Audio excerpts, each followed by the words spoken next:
Hello, everyone, and welcome to the Mind, Body, and Soil podcast, where we are exploring the threads of what it means to be humans woven into this earth. I am your host, Kate Kavanaugh, and it is such a pleasure to be here with you each and every week. Here on the podcast, it is my pleasure to host such a wide range of guests as we explore things that are sometimes related to regenerative agriculture, to spirituality, to our experiences as humans here on Earth, as it relates to death oftentimes.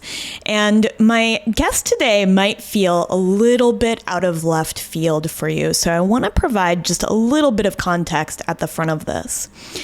Back in December, I had the pleasure of going out to Fredericksburg, Texas, and doing a butchery demo with the folks at Force of Nature Meats on Rome Ranch.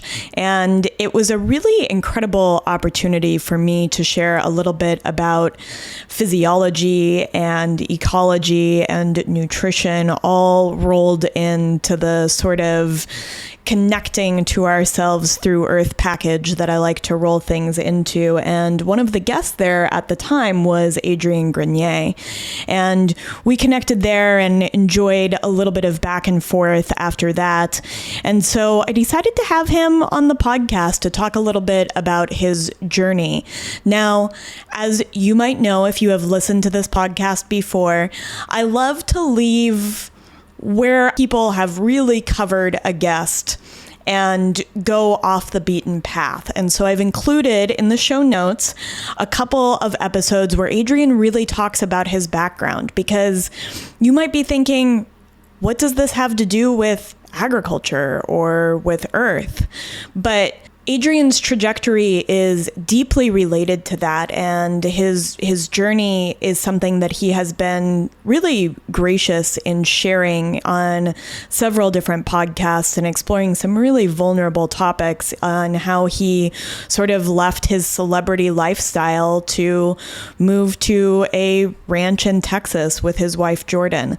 So I encourage you to check those out if you want a little bit of background, since Adrian and I really dive right into the deep end.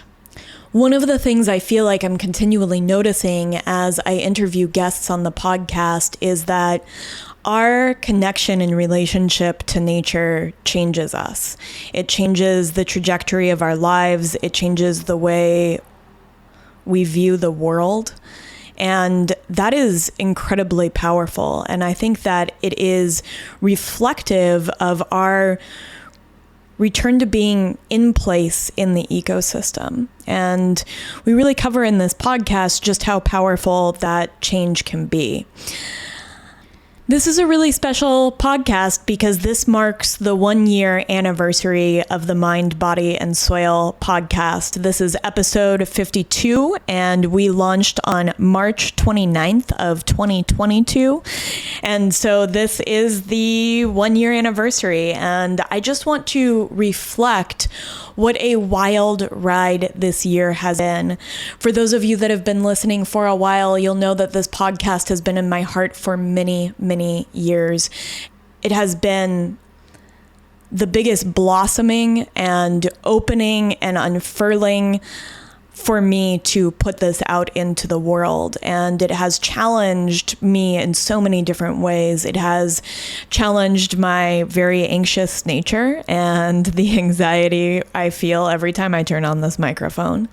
It has challenged me to grow and to grow past a lot of the perfectionism that I think held me back in those years where I was dreaming of doing this without hitting record. It has also gifted me with some of the most beautiful friendships and human connections that I had not anticipated. I have struggled my whole life with connecting with people, and in this last year, I have found more friends, made more connections, and had the opportunity to go in the deep end with people, which has really been, I think, part of what has held me back in my life is that I'm just not very good at small talk. So it has been incredible to share this journey with you. And that is what I really want to highlight in this, that this has been a shared journey of reciprocity as I have embarked on these conversations with guests and gotten the incredible response and feedback and dreams from you listeners for this podcast. It's my relationship with you that really drives my curiosity each week for us to open up these doors and, peer under these rocks and peek behind the curtain together. Thank you so much for listening.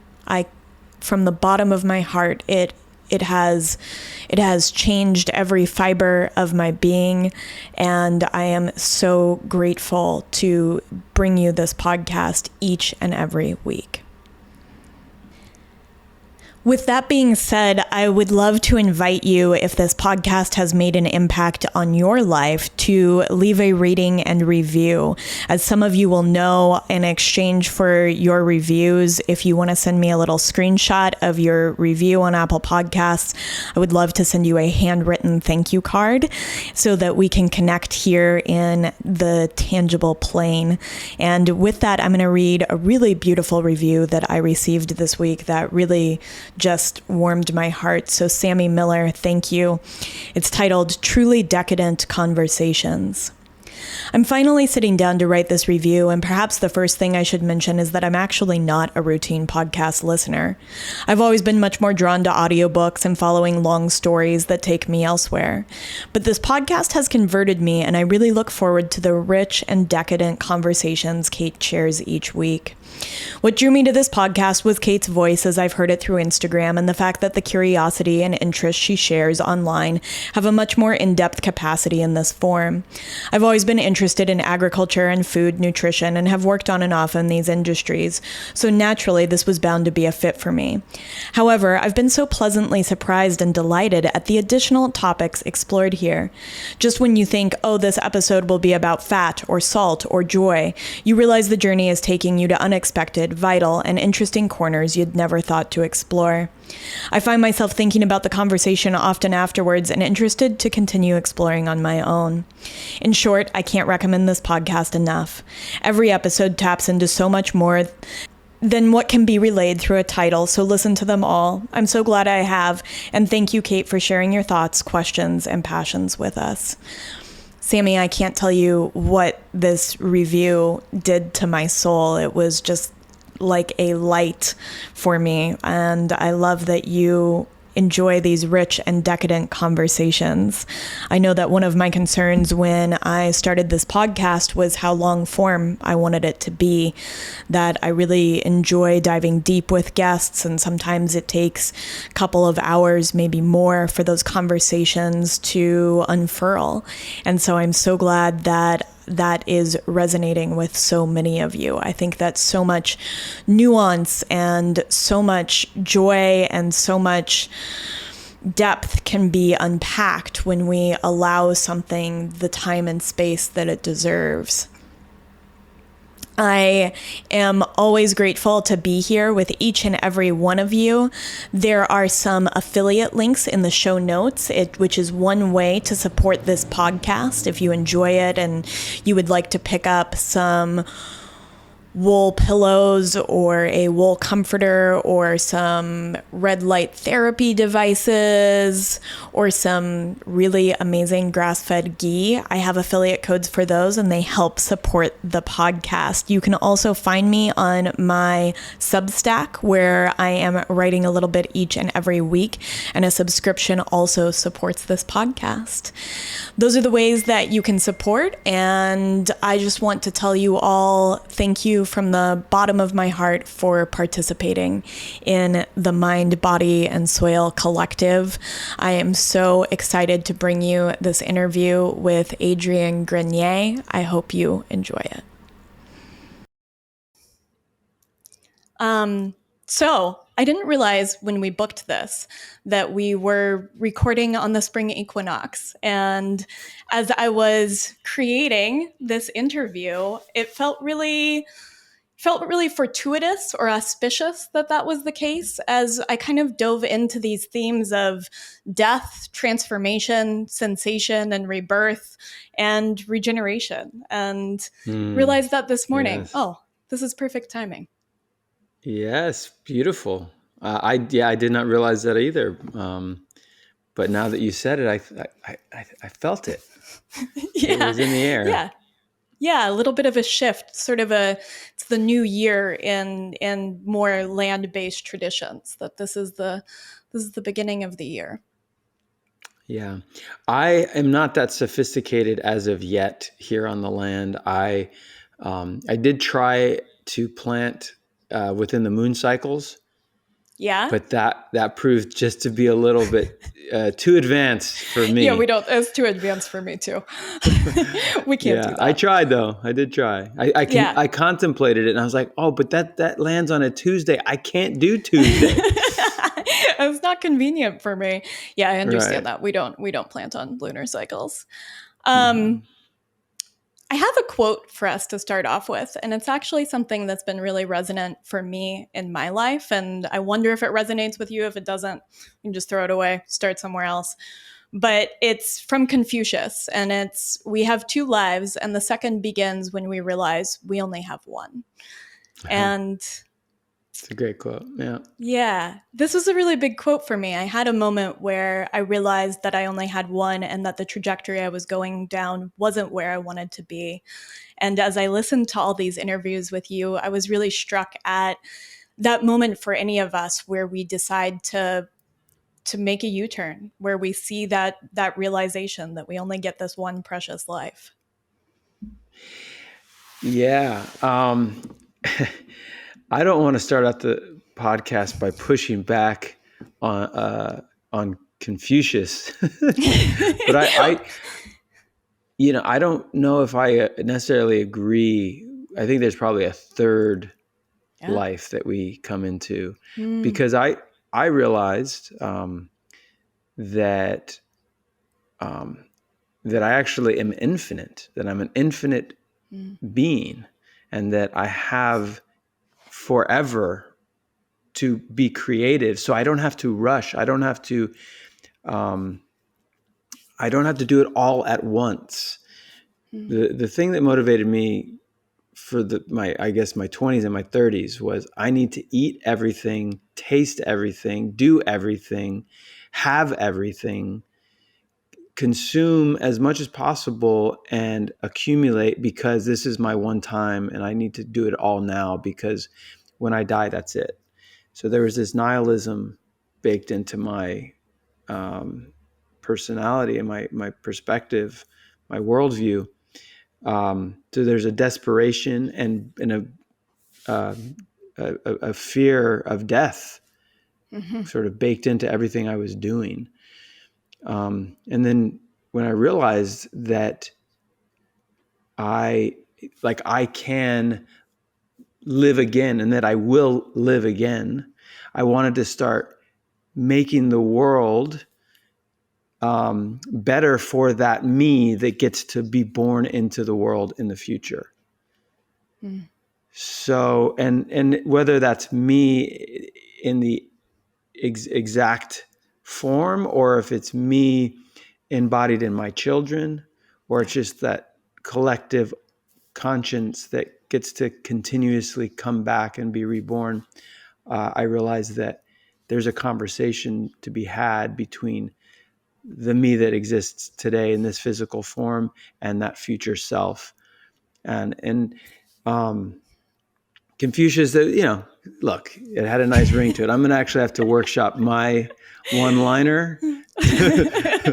I really liked that pushback, though, and I really like the idea of this conversation that we're having with our future selves through this act of transformation. And I think One of the things that comes up for me a lot on the farm is this idea of transformation of energy and matter Yeah. continuously into one another, right? That the soil and these rocks that are just, stardust compressed by deep time are pulling up minerals that's going into plants, that's going into animals that I'm eating, that I'm taking care of, and then eventually I'm going back into that same cycle.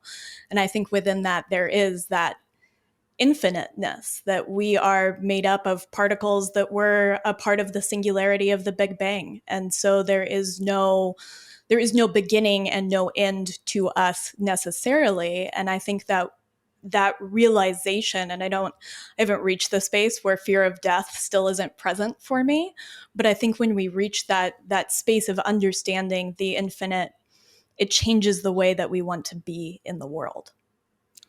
Yeah. I guess my quote would be, because life is infinite, it's never too late to make a change. Hmm.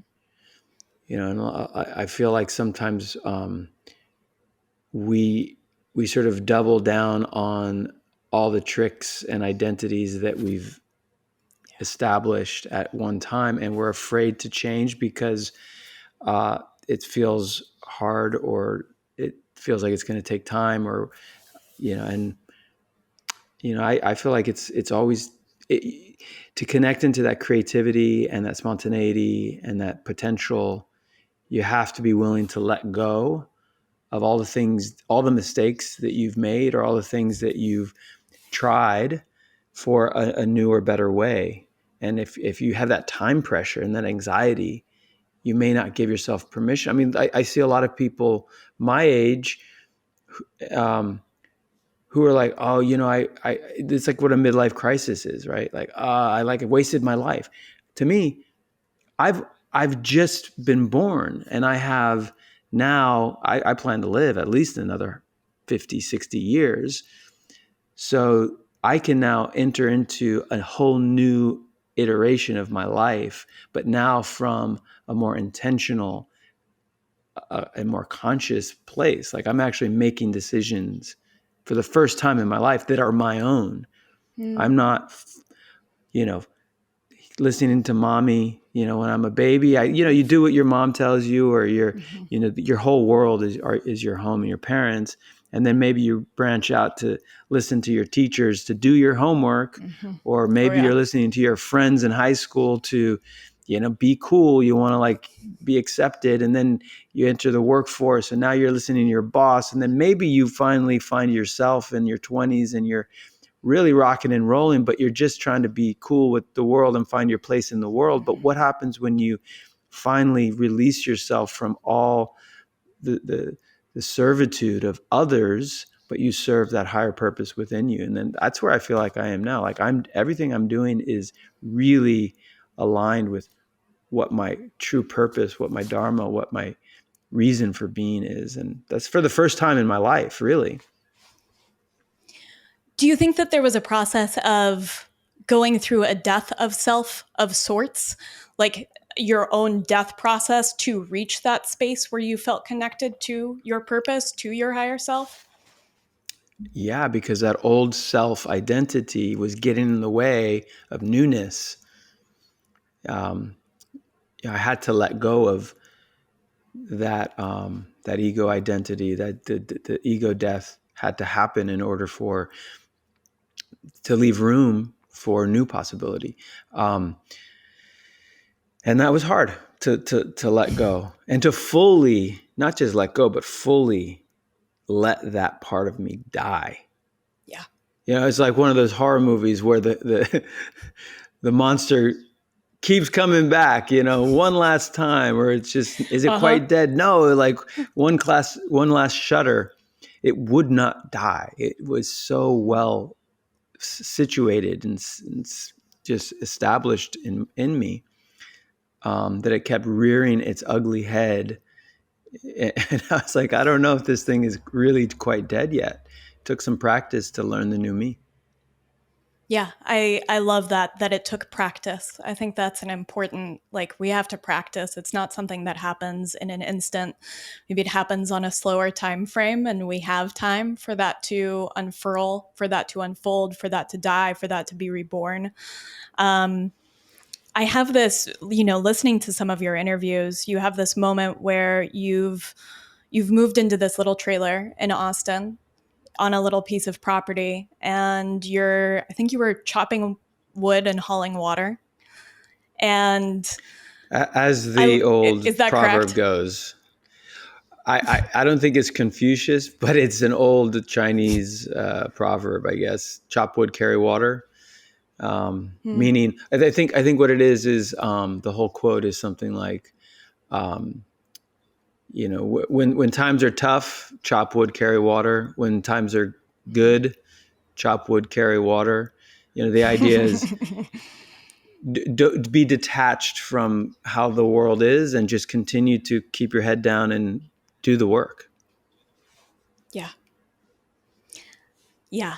I love that. As I'm a big fan of hard work, and I think that work where you're in that space that it's connecting you to nature is a really interesting space. And I think one of my questions was, like, when you were in that space and you were connecting back to nature, stripping away all of the noise,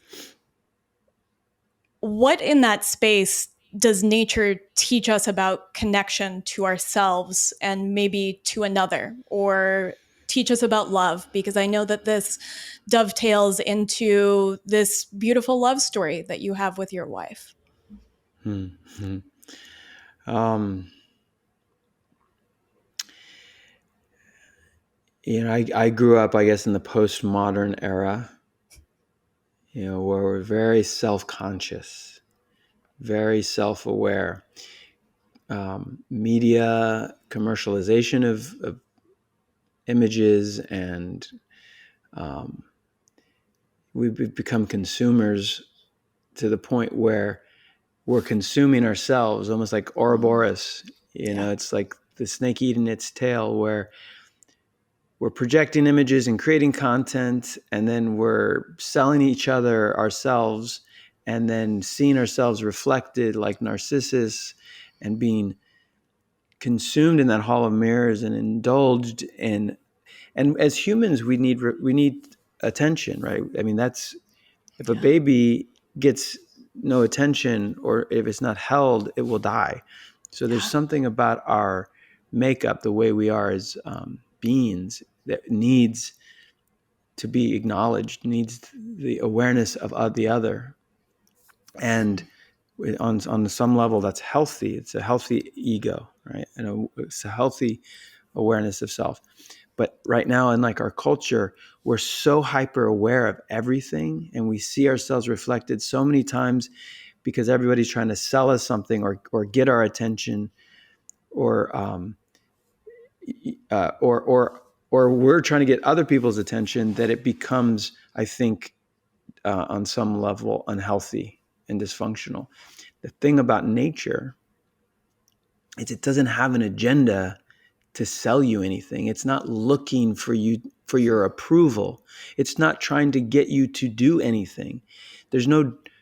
It's like even a sign. It has a. It's addressing you, right? Like a sign that says stop or go, or that away. It's telling you something. It has a face, a side that is looking at you and telling you something. And even that very subtle piece of media that's content, right? That's even that, even though it's a sign, it's supposed to be informational. It still gives you the impression that it's telling you something. So on Mm. some subtle subconscious level, you feel addressed.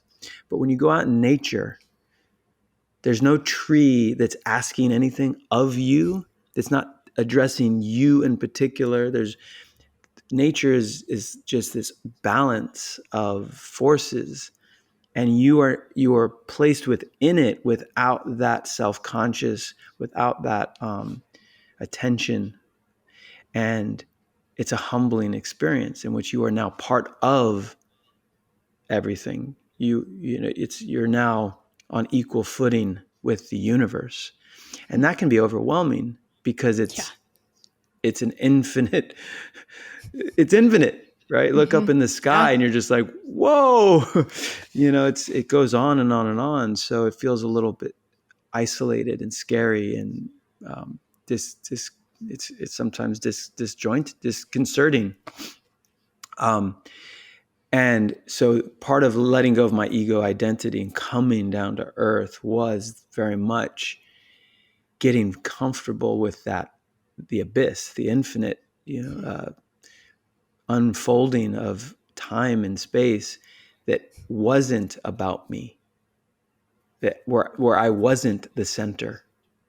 It wasn't an egocentric experience. It was more ecocentric, in which I was now placed in my proper place, which was not in my own narcissism and self-awareness, but was in now connection with something much bigger.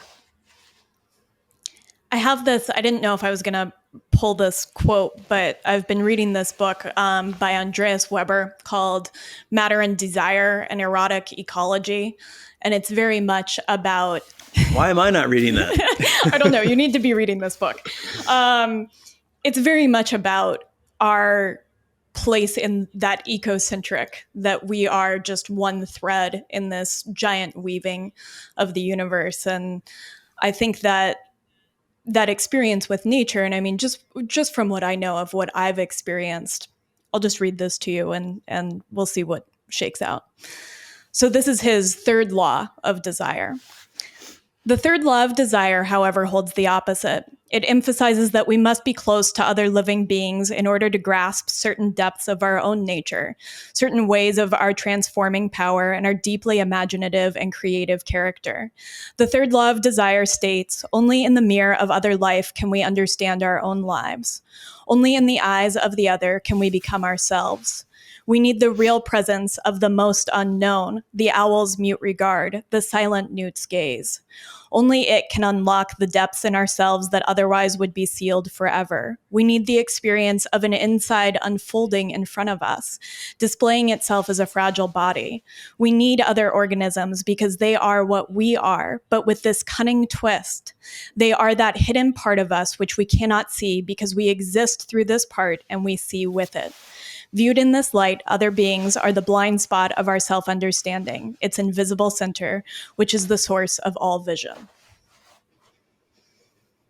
You definitely have to send that to me. That deserves probably a reread. That was beautiful. Yeah. Yeah. What does that say to you? What does that mean to you? I think that there's this experience that we've had, right? We're so disconnected. And, one of the things I heard you say at one point is that one of your goals with life and one of your philosophies is increasing sensation and connection. And this really resonated with me because I think that we are feeling bodies. And at this point of Descartes and Newton, when we sort of embrace this sort of linear way of thinking, when we get out of the cycles of the earth, when we come home to that and we come home to our cyclical nature, to our place within nature, that single thread that is one thread, one infinite thread folded over many times. I think that we get to see these parts of ourselves that we have disconnected from in what it means to carry water or to chop wood or to put soil in your hands or to plant a tree. Yeah, no, that resonates.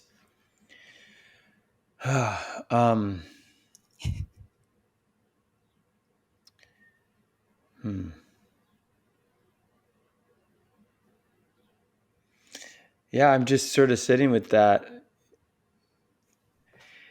I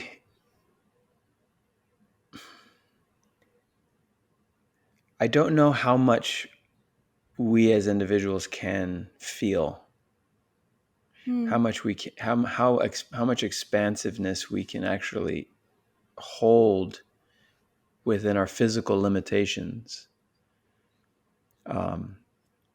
There's something, we're talking about death, or I think death is probably a theme of this podcast, right? Or in your life, at least. Oftentimes. Yeah. Often. Yeah. Often Me comes too. back to death.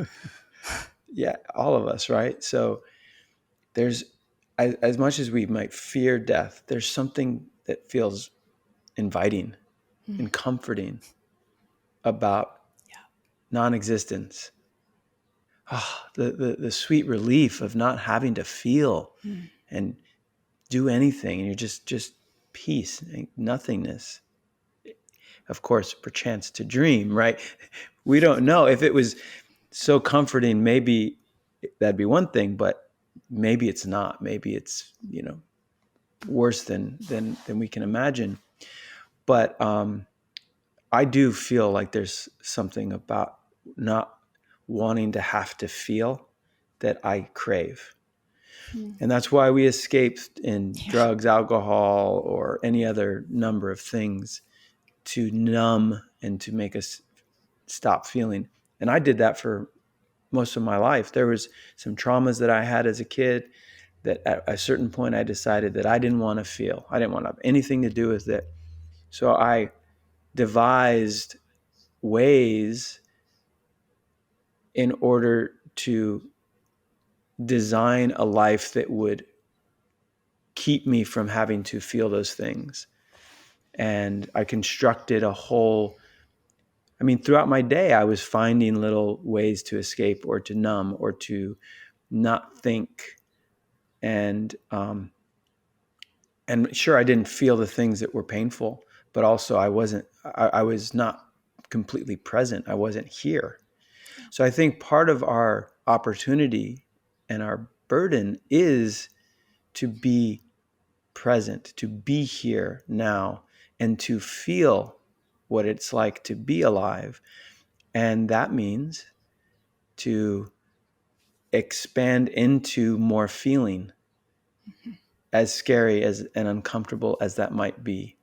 And I guess in theory, if we can increase feeling and sensation to the outer reaches of our bodily experience, our human experience, we might be able to see and perceive the world and interpret the world more accurately because you have more data points, more information. And maybe some of that information isn't intellectual. Maybe it's not even through the five senses, but it can be intuitive as well. Like what are the sensations that come up that aren't even being stimulated by anything in the physical world? Are there other subterranean levels of awareness that can be unearthed and unlocked? And as I pursue my spiritual expansion and awakening, I say, yeah, there is. For too long, I was corralled into and I was limited by my five senses, particularly the five senses below the waist. the one big sense that tends to be distracting. I was all in my head, intellectual, so smug with all my fancy thinking and such and rhetoric, just limited. Yeah, like in a box, really. Of I was head and cock. That's what it is, right? But I had no heart. I wasn't feeling in my heart because it was too painful. I had no gut. I wasn't able to sense what was, the world around me, except in how I interpreted and projected my own thinking onto it, or something was carnal and felt pleasurable, desire, and was just motivating me. I wasn't even in charge of that. So my journey as of late has been, okay, if I am an antenna, if I am an antenna and I am receiving information from the universe, from the world, how can I polish that up? How can I tune my frequency to pick up the important stuff in the world, not just the noise, but you can create, find the signal within the noise. So yeah, increased sensation so that I can fine tune my instrument, which is, we're sticking up for a reason, right? We're like an antenna. How have you gone about increasing sensation? Because I love this. And I also love, you touched on something I heard you say in another podcast, that feeling is truth, the most real thing you can experience. And you were talking about it in reference to allowing yourself a greater intuition, or finding that in connection, in sensation. And so how are you fine tuning this? Yeah, for a long time I was, if I, the whole, you have to see it to believe it mentality. Yeah. Well, if I don't see it, I can't vouch for it. Or if it hasn't gone through scientific rigor and scrutiny, and it hasn't been proved out through experimentation, or if some authority hasn't told me that it's the case, then I can't believe it. I had no religion. I had no faith. I had no sense of the intangible. Mm. It had to be here now. I had to know it to believe it. And that's a trap, right? Because there's so much that is true that is beyond language, beyond words. And I think we as a culture are stuck in this headiness. We've forgotten how to feel and connect into the truth, which is beyond the flesh. So I have been really just, before, like, I had to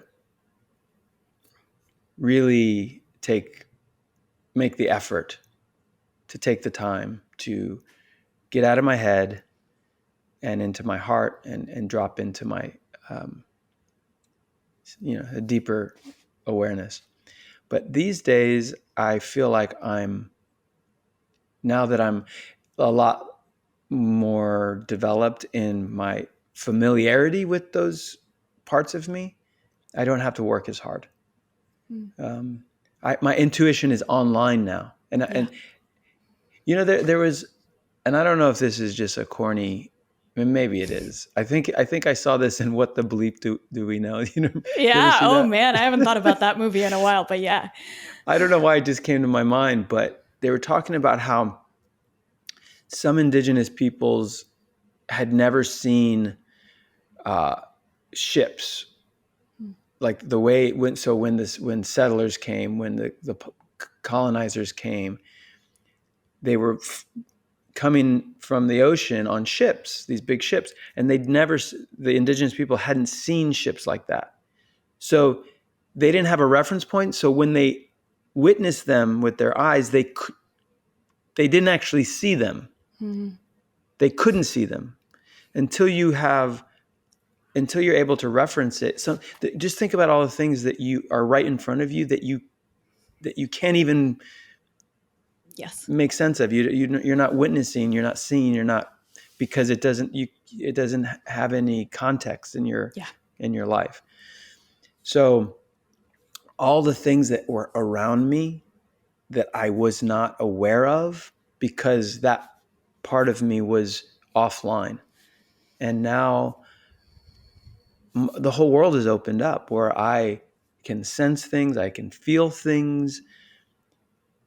I can relate to my wife on a deeper level. I can understand her in ways that she, for so long, was screaming to get me to understand, and I just couldn't get it. I didn't get it. It's the difference between rolling around like an amoeba, like a toddler, and standing up and clumsily walking through life as a baby, and then finally standing and being able to move about the cabin. There's a difference. I meet people, and whereas before I'd say, "Oh, what a nice guy," and now I say, "Oh, there's something off about this guy. And I'm feeling the conversation that is psychic. Yeah. You know, people come into a room and they bring their energy, their traumas, whatever, and they're just like smearing it all over the place. And whereas before I just wanted their approval. I just wanted to be liked. So I didn't really even take note.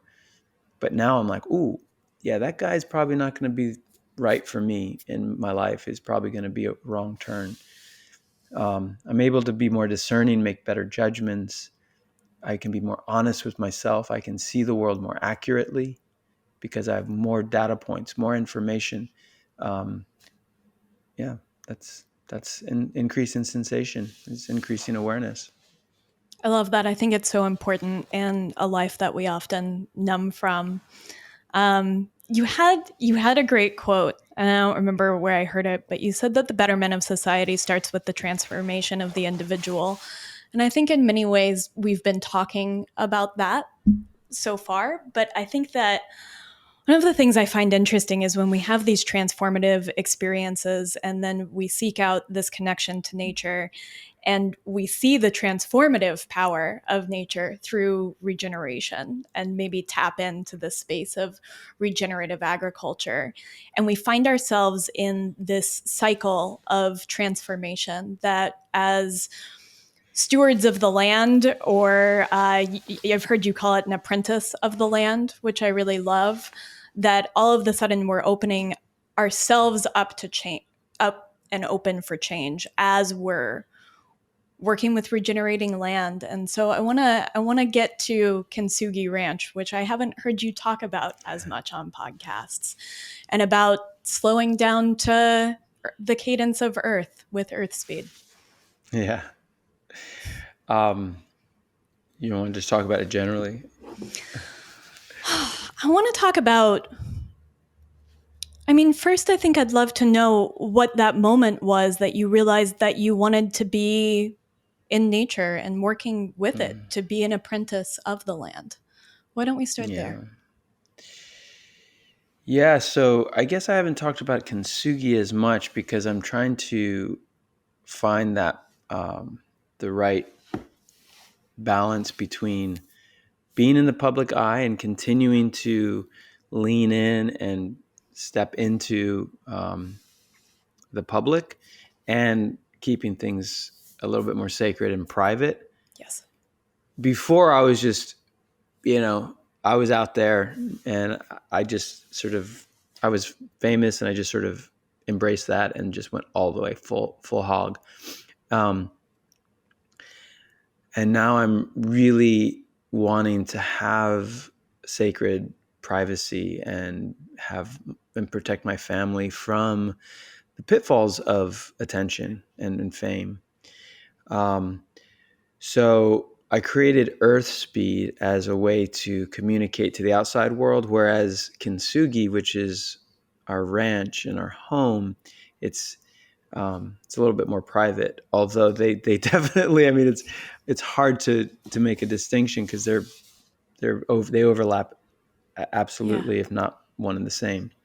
But Kintsugi Ranch is our home, and Kintsugi is a perfect a perfect name for filmmaker and me. It's a perfect name for the ranch because kintsugi is the Japanese practice of mending broken pottery with gold. And that is a recognition that which is broken can be made whole again and more beautiful by recognizing and honoring and revering the cracks.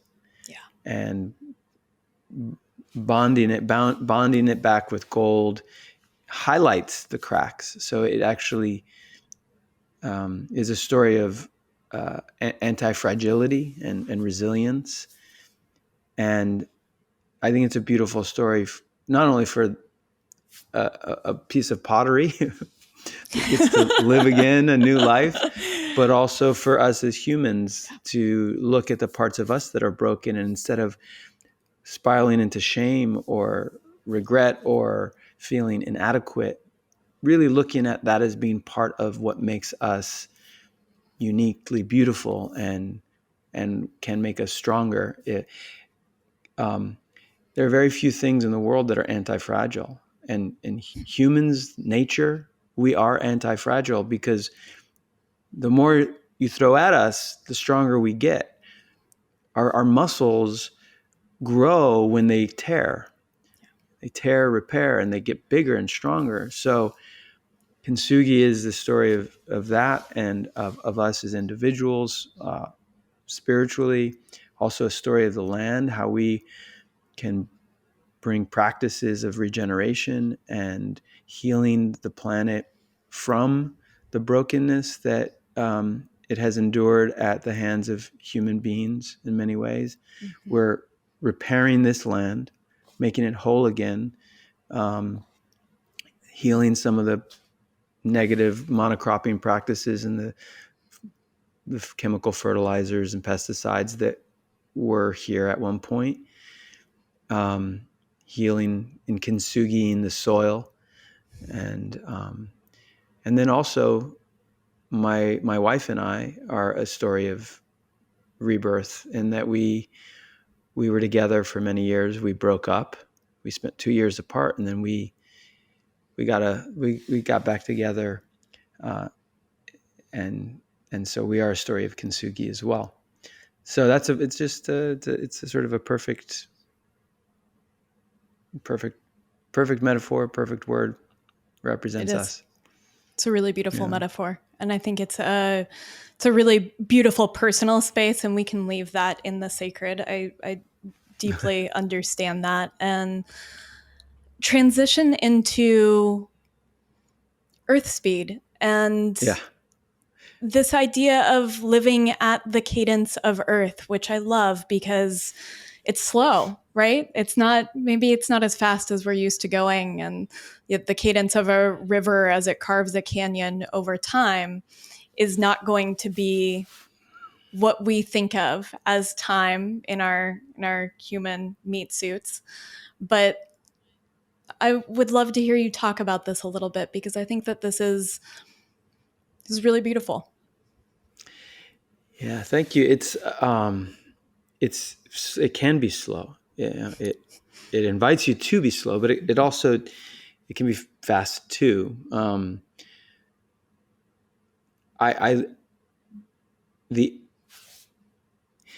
The earth doesn't rush, and yet everything gets done. Right. And whereas humans, we always got we have the time pressure, right? That the death, the oncoming death. Yeah. So we have to do it all quickly. So when I got into the cadence of nature, I realized that I didn't have to move faster than evolution, faster than your capacity to evolve. Sometimes a lot of times I see people out there, especially in social media, people jump into the fire before they're ready because they feel like they have to, make a change or do something big or drastic in order to be relevant or for their lives to have meaning. And they haven't taken that time to learn, to work under a master, to be an apprentice, to fully mature, to go through the rites of passages where they can come into themselves before they start trying to tell the world how to be. You said once that to mature, you have to become an amateur, which I loved. Yeah. And I think that so much of coming into first generation farming and life, honestly, is that. Yes, Are you a first generation farmer? Yeah, I am. Oh, respect. Yeah, I mean, it's salty. I thought you were a professional. You're a professional in my eyes. I don't know. I'm a professional butcher. Okay. But I am not a professional farmer. I'm a first generation farmer, and I am trying to figure it out as I go along. But I think that those that invitation to not rush, and to not rush to know and understand everything, and to fail and to toddle and kind of flop around in not knowing exactly what to do, is it's a transformative space, and it gives you this relationship with the land and this feedback cycle that you become a part of. Mm-hmm. Yeah. Yeah. I feel,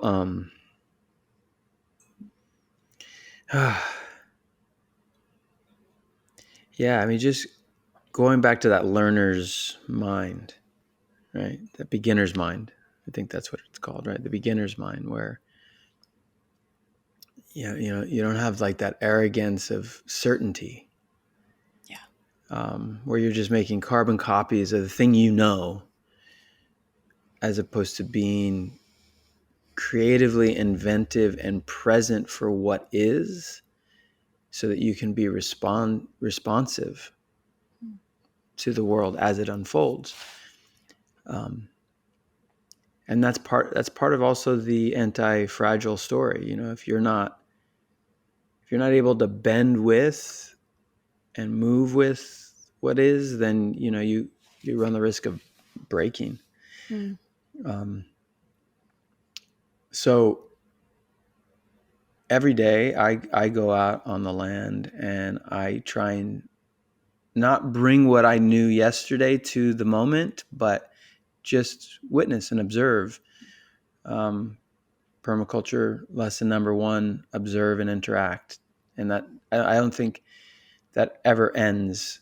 That's the first principle, because first you have to be in flow with what is, and you have to observe the world as it is, instead of it being what you want it to be, imposing your will upon the moment.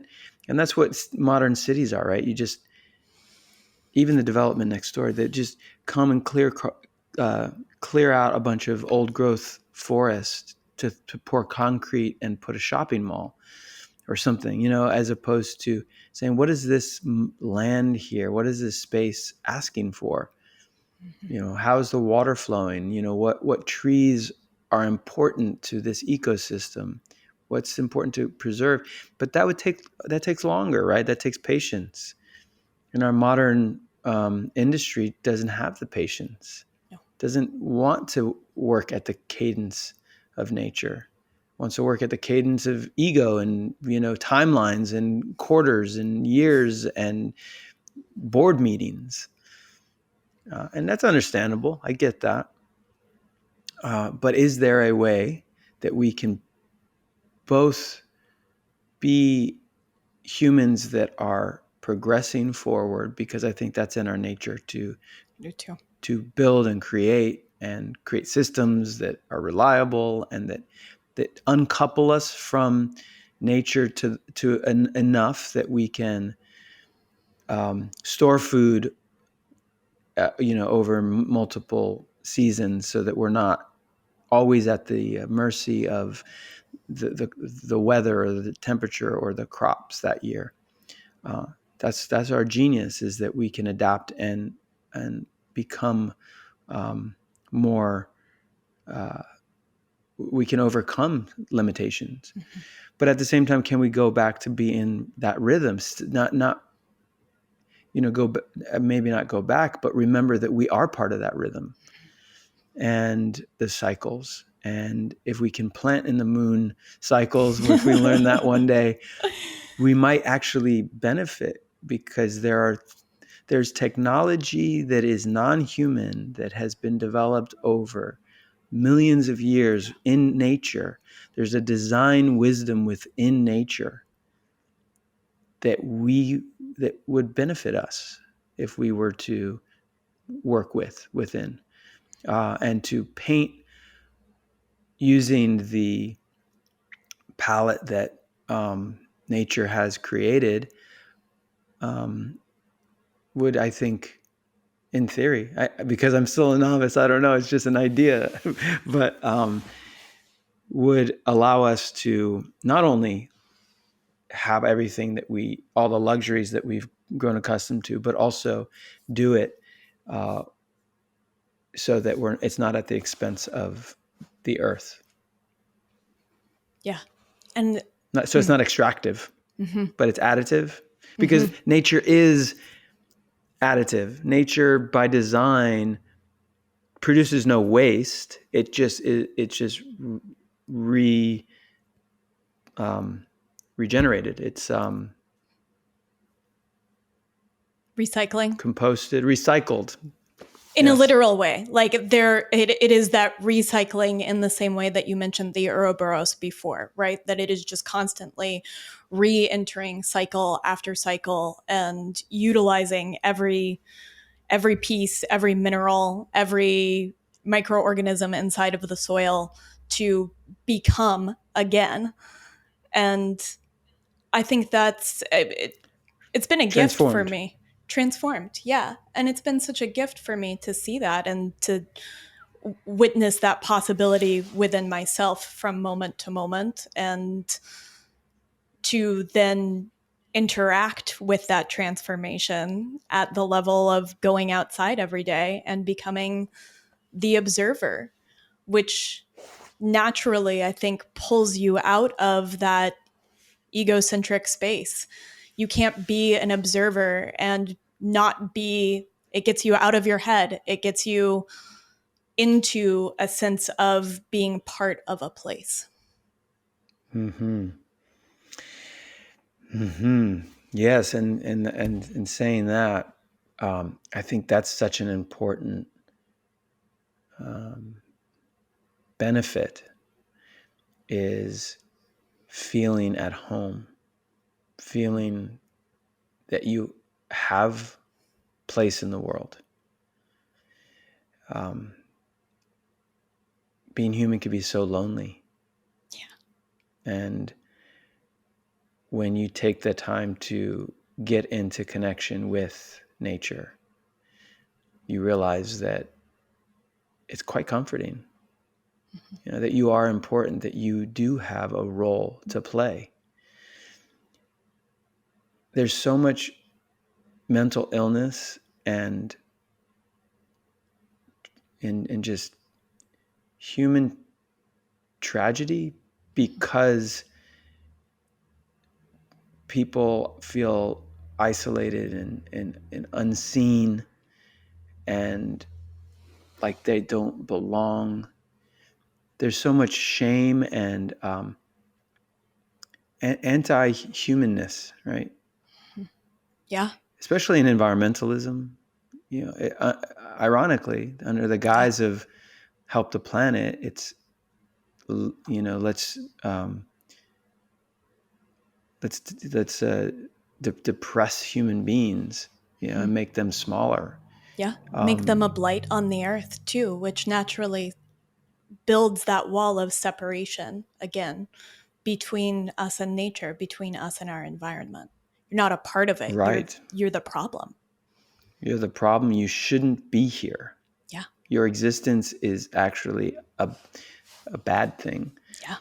And that does a lot of, I mean, just think about what a kid hears, what they must go through if you were to say that out loud to them, right?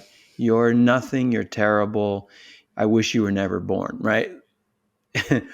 And then you hear that echoed through environmentalism, that humans are bad and, you know, you shouldn't be here, and it's because of you that the world is ending and being, you know, destroyed. Yeah. Whereas imagine the creative support that humans can be if they feel connected to the earth, if they feel like they belong, if they feel like they have purpose. We're just driving people into depression and into nihilism, and they want to escape and numb, and they want to not feel anymore, and they want to die. They want to not be here because they feel like everything is for naught. They feel like the world is going to end, and so they give up. But if you connect with nature, if you if you find your place at home in the earth, from the earth, as part of earth, there's a totally different message. The message is you are safe, you are home, you do have a reason for being here, and you're not alone. I want to bring into that the idea of community. One of the things I found in watching some of your Earth Speed videos and kind of exploring is this idea of community above ground is also as important as the ways in which we build microbial and soil food web communities below ground. And that there was a video and it talked about this idea that we're pushing self-care when what we need is community care and to bring in spaces where we can be together. And I think so much of what I just heard you say is in this isolation, we are disconnected, not just from nature, but also from other humans. And you're doing some work to build community in Texas, which is amazing. And I think that a lot of us that have kind of returned to this lifestyle have created these little hubs where we're trying to build community outwards, recognizing that the nature of human is in collaboration, not just with Earth, but with each other. Yeah. I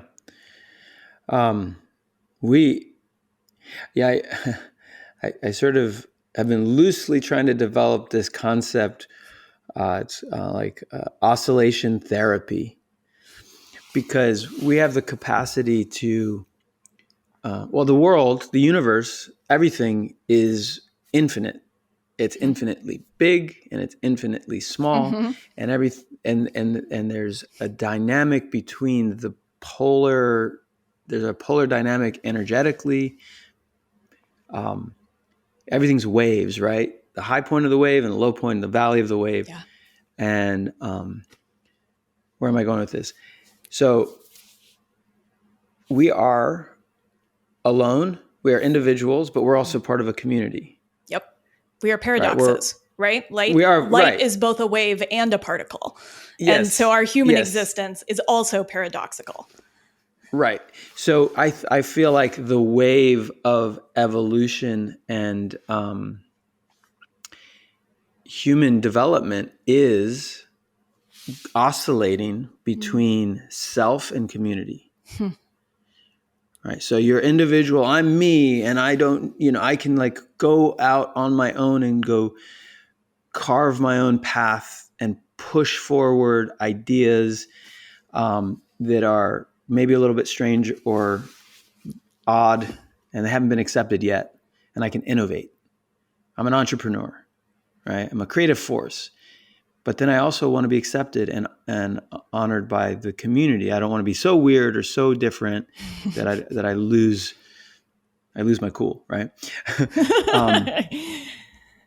So I feel like we're in a place in human development where I think in all society, I think we on individuals go through those periods of individuation, and then also where we want to be accepted and close to community. We want to develop community, and we as like a collective humanity, like society, we go through egocentric and then like communal centric periods. I feel like I think we're craving community, right? We've gone through this hyper, narcissistic time where everybody's needs to be an entrepreneur. Everybody needs to be Elon Musk and, scale a business or, get all of the attention on TikTok, be an influencer, be, Insta famous, whatever. I think society is craving what it's like to be in community. There's a lot of sicknesses of isolation, and we need to figure out how to treat the elderly better. Yes. Instead of pushing them off into homes, where they're more likely to die alone, how do we bring them in and embrace their wisdom and, let them and recognize how important their wisdom is to our growth and our learning as younger people, but also how it gives them a sense of continued purpose. Because people without purpose, they die, right? And so I think we're a little bit out of balance, or maybe we're going through another period of now coming back to community, and that is also part of our return home to nature. Coming back to the community of the microbes and the animals and bacteria and even the wind. The wind is a part of our community. All the things. You touch on something I really love, which is this idea that I like that you called it oscillation therapy. I'm a little curious how that would play out, but the universe expands and contracts, right? And we see these cycles of culture where one generation kind of pushes off the other, or one overarching narrative or idea kind of pushes. You get this highly individuated society, and the counter to that is going to be coming back into community. And I think the key to that, and what I'm curious sometimes how we cultivate, is a sense of balance, of not letting the pendulum swing all the way over here, but to come to this place of balance. And I think that within the idea of that wave function, where you're getting these oscillations, if you can kind of decrease the amplitude or increase the frequency, you're getting some of that balance within our human spaces, on our human timelines. Yeah, and I wonder if this idea of balance is even achievable. Yes. or if balance is simply that detached awareness, that spiritual observer that is within us, that is just taking note, just watching. So that's, I guess, the idea of oscillation therapy, is to be mindfully engaged with recognizing that we are both, and to know where you're operating from in that moment. Are you thinking of all the world's problems and how great and big, like, and complex all of society is, and how the environment is, being destroyed in so many different ways that it's overwhelming, and that you start to break down? Or are you so myopic and self-absorbed that you're not even participating in life or society, and you're just simply consuming blindly, or so?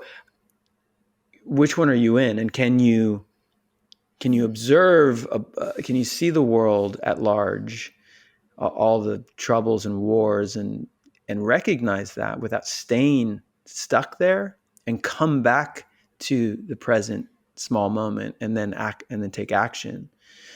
So I was thinking about when I was doing ocean work, and looking at the plastic problem in the ocean. So there's 10 million tons of plastic that goes in the ocean, estimated 10 million tons of plastic that goes into the ocean every year. Are we still on? We're back on. I lost you for a minute. Okay. I had you at when you were doing ocean work, and then you cut off. When I was doing ocean work, I was looking at the plastic problem. 10 million tons is estimated to make its way into the ocean every year. 10 million tons. So how big is that? Unfathomable. I mean, right. Like, how do you even begin to tackle that? It's too big. It's too big. So what happens? People just shut down.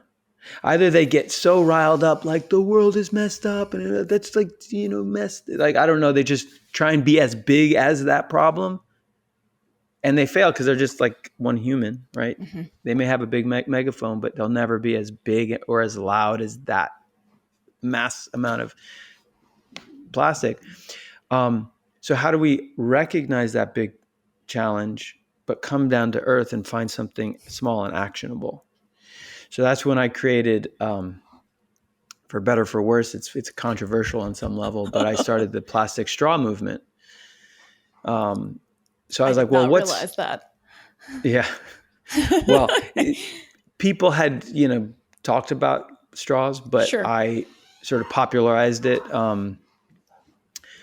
So I created Stop Sucking, which was the, we have some incoming here. Okay. Oh, good. I love a dog visit. I love a pet visit. Okay.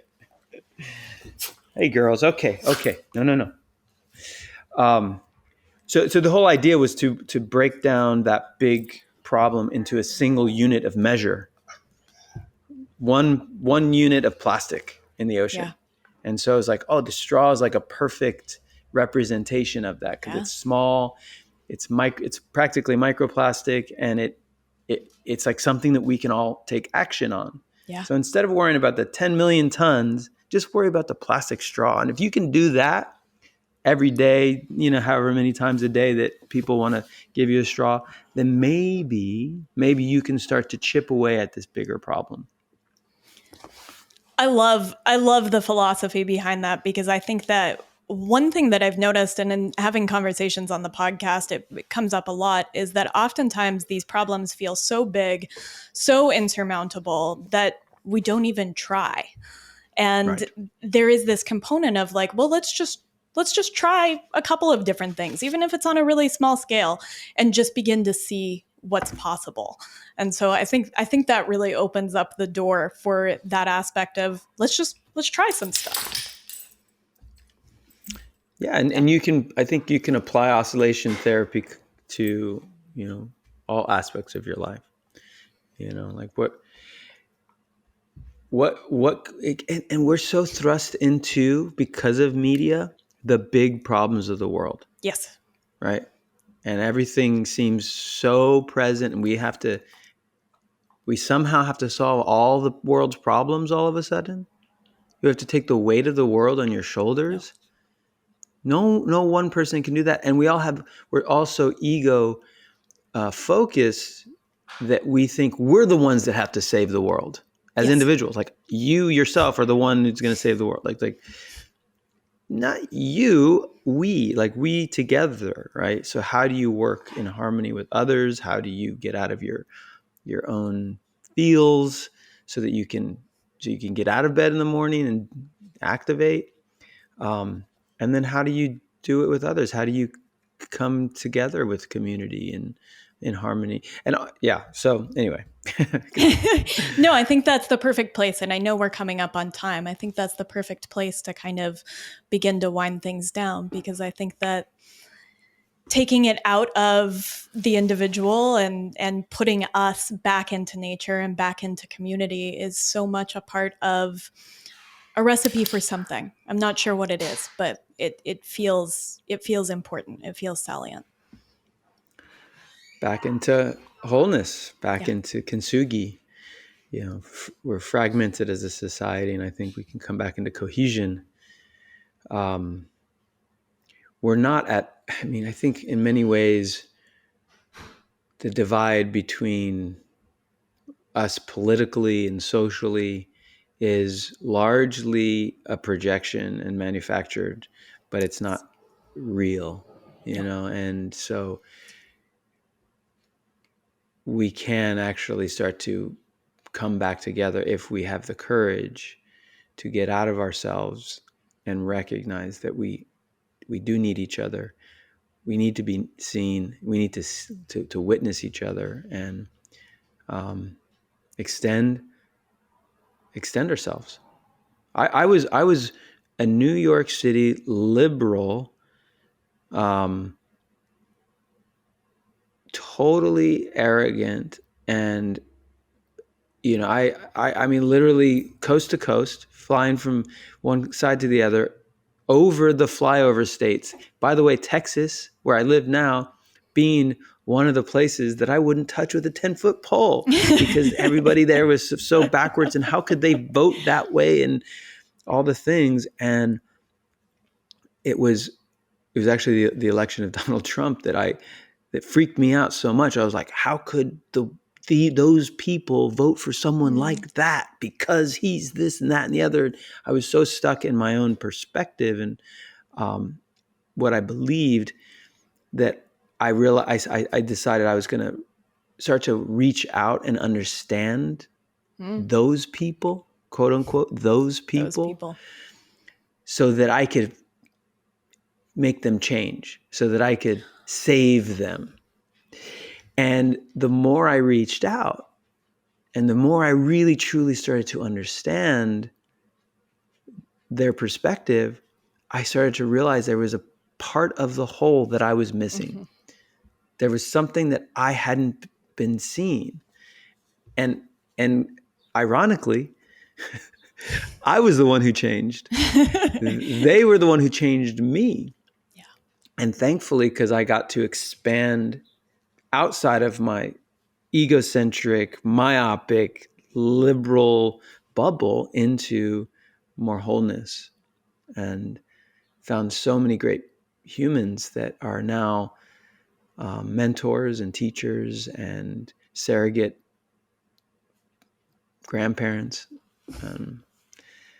So happy to have landed in one of the flyover states. Yeah, there's something to be said for, I love what you said, because politics is, I think in many ways, there's aspects of illusion to this, and it's not real per se. And I think that when we live in the very tangible world, this feedback of nature, it somehow lessens that grip on us. And I always think that we come to know ourselves more when we seek out people that we feel are other, when we seek out those people, those other people that aren't us. That is when we meet the parts of ourselves that we least expected, or that maybe we need the most. Yeah. And it's back to, what we were saying earlier is having the courage to step into that abyss, that unknown. Yeah. And having the faith that that's where the medicine is. Yeah. Well, I think that's the perfect place to wrap things up, and that way you can go be with your dogs and your wife. Tell everyone where to find you and where to find Earthspeed. I really enjoyed diving deep into the Earthspeed videos that are on YouTube. So I'll put my call out to everybody to explore that, you have some great mentors on there. Zach Bush, Jamie Wheel, Ryan Engelhart. Like there's some really cool conversations that are unfolding in those videos. Yeah, thank you. And you're next. We got to get you I appreciate in the hot that. seat. I would love that. Yeah. So we're at Earthspeed, and across all the channels, Instagram, YouTube, primarily, although we just recently got our YouTube channel reinstated because the algorithm tyranny had us blackballed for some stupid reasons. Mr. Disinformation about the speed of Earth or something. I don't know. Yeah, that's how YouTube likes us, disconnected. Right, exactly. So anyway, we just got that back and starting to contribute there as well. So yeah, Earthspeed. And you can also find me as well at Adrian Grenier. We'll have links to all of these things.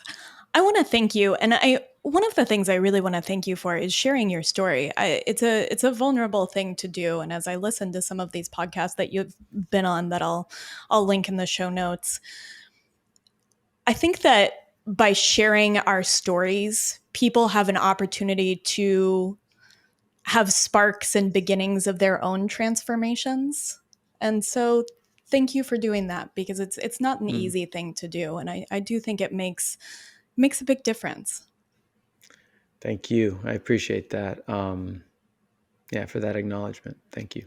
Yeah, it was a pleasure.